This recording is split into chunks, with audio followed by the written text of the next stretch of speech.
First, you're in Tinkercad, so you click on Create. Click 3D Design. Wait for it to load the work plane, and then get a cube. Place it in the center, and then scale it down to however you want. I like 1, so I'm going to pick that. Then get a cylinder and place it over. Change it to 15 by 15.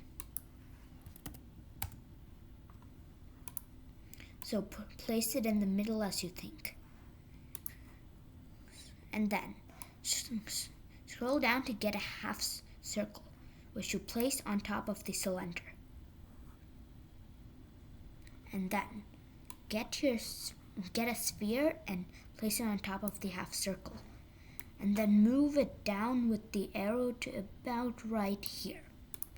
And then highlight this and click on the Align tool, which is this gray bar and the white bar.